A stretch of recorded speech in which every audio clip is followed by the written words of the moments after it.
Hello বন্ধুরা, welcome to only sports view. তো এই ভিডিওতে আমরা আলোচনা করব টি-20 ওয়ার্ল্ড কাপ ফাইনাল নিয়ে। তো অবশেষে আমরা আবারও তৃতীয়বারের মতো টি-20 ওয়ার্ল্ড কাপ চ্যাম্পিয়ন, যেখানে আমরা পরপর 2 বছর ব্যাক টু ব্যাক চ্যাম্পিয়ন হলাম। এই রেকর্ডটা এর আগে কারোর ছিল না, এছাড়া ঘরের মাঠে কেউ এর আগে বিশ্বকাপ জেতেনি, এটাও একটা রেকর্ড করেছে ইন্ডিয়ান টিম। এছাড়াও 3টে টি-20 বিশ্বকাপ কারোর কাছে নেই, তো এটা একমাত্র দল ইন্ডিয়া করে দেখালো।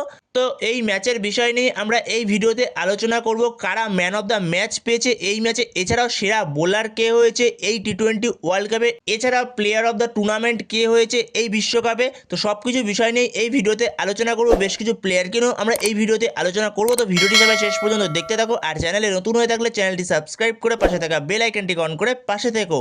তো সেখানে এক কথায় বলতে গেলে জাস্ট দাঁড়াতে যায়নি নিউজিল্যান্ডকে আমাদের ব্যাটাররা কালকে, যেখানে দুরন্ত স্টার্ট করে অভিষেক শর্মা এবং সঞ্জু স্যামসন।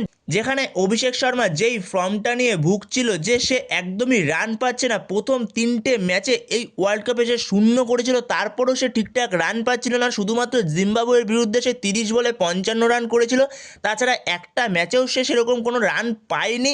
একদমই খুবই খারাপ ফর্মের মধ্যে দিয়ে গেছে তার টি-20 ওয়ার্ল্ড কাপটা।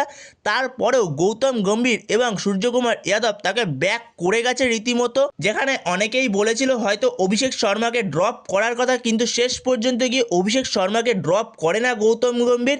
তো শেষ পর্যন্ত ভরসা রাখে তার প্রতি, তো সেইভাবেই সে প্রতিদানটা কালকে দিয়েছে। তো দুরন্ত ইনিংস অভিষেক শর্মার ব্যাট থেকে, 18 বলে 50, যেখানে ওয়ার্ল্ড কাপ হিস্ট্রি ফাস্টেস্ট 50, 18 বলে 50, যেখানে দুরন্ত একটা ইনিংস খেলে গেছে অভিষেক শর্মা। প্রথম দুটো ওভার একটু দেখে খেলেছে ইন্ডিয়ান টিম, যেখানে সঞ্জু স্যামসন এবং অভিষেক শর্মা প্রথম দুটো ওভার একটু দেখে খেলেছে নিউজিল্যান্ডের বোলারদের। তারপরে যখন তৃতীয় ওভার শুরু হয়েছে, তৃতীয় ওভার থেকে উদুম মার শুরু করলো, সেখানে গিয়ে থামলো পাওয়ার প্লে শেষে, রানটা গিয়ে দাঁড়ালো 93-তে। ঠিক সেম জিনিসটা 2024 ওয়ার্ল্ড কাপে হয়েছিল আরেকজনের সঙ্গে, বিরাট কোহলি। সে ঠিক ফাইনাল ম্যাচে গিয়ে একটা দারুণ নক খেলে দিয়েছিল, তো সেইখানে সব কিছু ভুলে যায় এই ফাইনাল ম্যাচে যে খেলতে পারবে শেষ পর্যন্ত। এছাড়াও আরও একজনের কথা ভুলে গেলে চলবে না, সঞ্জু স্যামসন। অনবদ্য সঞ্জু স্যামসন, সে যখনই চান্স পেয়েছে এই ওয়ার্ল্ড কাপে, যেখানে সাউথ আফ্রিকার বিরুদ্ধে হারার পরে যেই 3টে ম্যাচে সঞ্জু স্যামসন চান্স পেয়েছে, যেখানে পুরোপুরি সে টিমের জন্য খেলেছে, যেখানে সে তার ইন্ডিভিজুয়াল রেকর্ডের দিকে কোনো সময় তাকায়নি, যেখানে সে 3টে ম্যাচে পরপর 100 করতে পারতো, কিন্তু সে পুরোপুরি টিমের জন্য খেলেছে প্রত্যেকটা ম্যাচ। বলে না গডস প্ল্যান, ঠিক গডস প্ল্যান হয়েই এসেছিল সঞ্জু স্যামসন। পরবর্তী 3টে ম্যাচে আমাদের সবথেকে যে 3টে ম্যাচ গুরুত্বপূর্ণ ম্যাচ, তো সেই 3টে ম্যাচে সঞ্জু স্যামসন জাস্ট অনবদ্য, কিচ্ছু বলার নেই এই ইনিংস 3টে, যেখানে এই ইনিংস 3টে 100-এর থেকে কোনো অংশে কম না, যেখানে প্রত্যেকটা ভারতীয় মনে রাখবে এই 3টে ইনিংসের কথা সঞ্জু স্যামসনের। যেখানে সঞ্জু স্যামসন অনবদ্য এই টুর্নামেন্টে, এছাড়া সে প্লেয়ার অফ দ্য টুর্নামেন্টের পুরস্কারটাও তার হাতেই উঠেছে, তো সে পাবে এটা স্বাভাবিক। তো সেই প্লেয়ার অফ দ্য টুর্নামেন্টের পুরস্কারটা সঞ্জু স্যামসন পেয়েছে। এছাড়াও আরও একটা প্লেয়ার যার এই ওয়ার্ল্ড কাপে চান্স পাওয়ার কথাই ছিল না, কিন্তু সে চান্স পেয়ে এই ওয়ার্ল্ড কাপটা জাস্ট তার অসাধারণ গেছে, ঈশান কিষান। যেখানে সে ফাইনাল ম্যাচেও দুরন্ত একটা ইনিংস খেলে 50 রানে, তো সেখানে ঈশান কিষানের জন্য ওয়ার্ল্ড কাপটা দারুণ ওয়ার্ল্ড কাপ গেছে একটা। এছাড়া ফাইনাল ম্যাচের ম্যান অফ দ্য ম্যাচ হয়েছে জসপ্রীত বুমরা। তো জসপ্রীত বুমরাকে নিয়ে নতুন করে কিছু আর বলার নেই, পুরো বিশ্ব জানে জসপ্রীত বুমরা কি করতে পারে। যেখানে জসপ্রীত বুমরা ফাইনাল ম্যাচে 4 ওভার বল করে 15 রান দিয়ে 4টে উইকেট নিয়েছে, তো সেই কারণে সে ম্যান অফ দ্য ম্যাচ পুরস্কারটা পাবে, এটা স্বাভাবিক। তো জসপ্রীত বুমরা জাস্ট আনস্টপেবল, তো তাকে নিয়ে নতুন করে আর কিছু বলার নেই, তো সে কি করতে পারে সেটা সবাই জানে। এছাড়াও টুর্নামেন্টের সবথেকে বেস্ট বোলার সেটাও হয়েছে জসপ্রীত বুমরা, যেখানে জসপ্রীত বুমরা নিয়েছে 14টা উইকেট এই টুর্নামেন্টে, যেখানে দুজন হাইয়েস্ট উইকেট টেকার হয়েছে এই টুর্নামেন্টে ভারত থেকে, যেখানে জসপ্রীত বুমরারও 14টা উইকেট, এছাড়া বরুণ চক্রবর্তীরও 14টা উইকেট। কিন্তু বরুণ চক্রবর্তী যেহেতু ইকোনমি বেশি ছিল, তো সেই কারণে বরুণ চক্রবর্তী এই টুর্নামেন্টের অ্যাওয়ার্ডটা পায়নি, বেস্ট অ্যাওয়ার্ডটা বেস্ট বোলারের। তো সেখানে যেহেতু ইকোনমি কম ছিল জসপ্রীত বুমরা, তো সেই কারণে জসপ্রীত বুমরা অ্যাওয়ার্ডটা পেয়েছে। তো সেখানে এটা আমাদের ইন্ডিয়ান টিমই পেয়েছে, ইন্ডিয়ান টিমের প্লেয়ারই পেয়েছে, তো যেই পাক আমাদের ইন্ডিয়ার কাছেই এসছে, এটাই সব থেকে বড় কথা। এছাড়াও আরও বেশ কিছু প্লেয়ারের কথা ভুলে গেলে চলবে না। অক্ষর প্যাটেল, যেখানে অক্ষর প্যাটেল সে যখনই টিমে এসছে তখনই সে তার এফেক্টটা বুঝিয়েছে, সে কতটা এফেক্ট রাখে টিমে এসে। যেখানে কালকের ম্যাচে অনবদ্য 3টে উইকেট সে নেয়, যেখানে ফিন অ্যালেন সব থেকে গুরুত্বপূর্ণ উইকেট যেটা নিউজিল্যান্ডের ছিল, তো সেইটা নেয় অক্ষর প্যাটেল।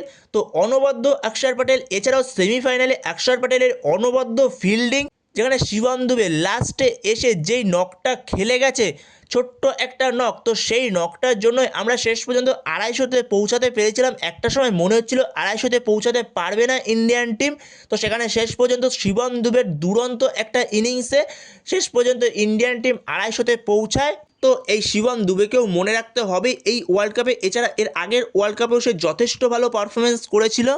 এছাড়াও বেশ কিছু জায়গা থেকে দেখা যাচ্ছে যে বলা হচ্ছে যে ইন্ডিয়ান টিমকে নিজের মতো পিচ বানিয়ে দেওয়া হয়েছে, তো সেই কারণে ইন্ডিয়ান টিম এত ভালো খেলেছে। কিন্তু সেখানেই যদি ইন্ডিয়ান টিমকে নিজের মতনই পিচ বানিয়ে দেওয়া হয়, তাহলে 2023 ওয়ার্ল্ড কাপ কেন ইন্ডিয়ান টিম আহমেদাবাদে গিয়ে হেরেছিল? তো সেখানে কেউ নিজের মতো পিচ বানিয়েছিল না ইন্ডিয়ান টিম? এছাড়াও 2024 টি20 ওয়ার্ল্ড কাপ যেটা ইউএসএতে আর ওয়েস্ট ইন্ডিজে হয়, সো সেইখানে গিয়েও ইন্ডিয়ান টিম চ্যাম্পিয়ন হয়েছিল, তো সেখানেও কি ইন্ডিয়ান টিমকে নিজের মতো পিচ বানিয়ে দিয়েছিল? এছাড়াও 2025 চ্যাম্পিয়ন্স ট্রফি, তো সেগুলো কি ইন্ডিয়ান টিমকে পিচ বানিয়ে দেওয়া হয়েছিল নিজের মতো? তো সেখানে তো নিউজিল্যান্ড প্রথমে টস জিতেছিল, তাহলে নিউজিল্যান্ডের ক্যাপ্টেন মিচেল স্যান্টনার সে কেন বল ফার্স্ট নিল? তাহলে কেন নিউজিল্যান্ড কি খেলা বোঝে না? তো যাই হোক, এসব নিয়ে আলোচনা করে কি হবে, তোমরা এগুলো নিয়েই খুশি থাকো যে ইন্ডিয়ান টিম নিজের মতো পিচ বানিয়ে খেলেছে। কে কি বললো তাতে কোনো যায় আসে না। তো আমরা এখন চ্যাম্পিয়ন, তো আমরা চ্যাম্পিয়ন নিয়েই খুশি থাকি। তো তোমরা ওই নিয়েই খুশি থাকো যে ইন্ডিয়ান টিম পিচ বানিয়ে খেলেছে না কি করেছে, তোমরা ওই নিয়েই খুশি থাকো। তো সেইখানে প্রত্যেকটা ইন্ডিয়ান ফ্যান্স এই সময় খুবই খুশি, যেখানে পরপর 3টে আইসিসি টুর্নামেন্ট আমরা জিতে গেছি, যেখানে 10 বছর ধরে আমাদের কাছে কোনো আইসিসি টুর্নামেন্ট আসছিল না, তো সেখান থেকে আমরা পরপর 3টে আইসিসি টুর্নামেন্ট, তো অনবদ্য। এছাড়া গৌতম গম্ভীর, তাকেও ভাই ক্রেডিট দিতে হবে, সে আসার পরে সে 3টে চ্যাম্পিয়ন করে দিয়েছে টিমকে। 3টে জায়গায় সে চ্যাম্পিয়ন অলরেডি করে দিয়েছে টিমকে, যেখানে Asia cup, T20 world cup, এছাড়া চ্যাম্পিয়ন্স ট্রফি, যেখানে গৌতম গম্ভীর সে নিজে ক্রেডিট নেয় না, প্লেয়াররা তাকে ক্রেডিট দিয়েছে কালকে এই চ্যাম্পিয়ন হওয়ার পরে। তো সেই জায়গাতে পুরো ইন্ডিয়ান ক্রিকেট টিম হ্যাপি, পুরো ইন্ডিয়ান ক্রিকেট ফ্যান্স হ্যাপি। তো সবাই আনন্দ করো। তো এই ভিডিওতে এই পর্যন্তই। তো এই ভিডিওতে এই আপডেটগুলো নিয়ে আলোচনা করার ছিল। তো ভিডিওটি ভালো লাগলে অবশ্যই লাইক, শেয়ার, সাবস্ক্রাইব করতে ভুলো না। তো নেক্সট ভিডিওতে দেখা হচ্ছে, ততক্ষণের জন্য বাই বাই।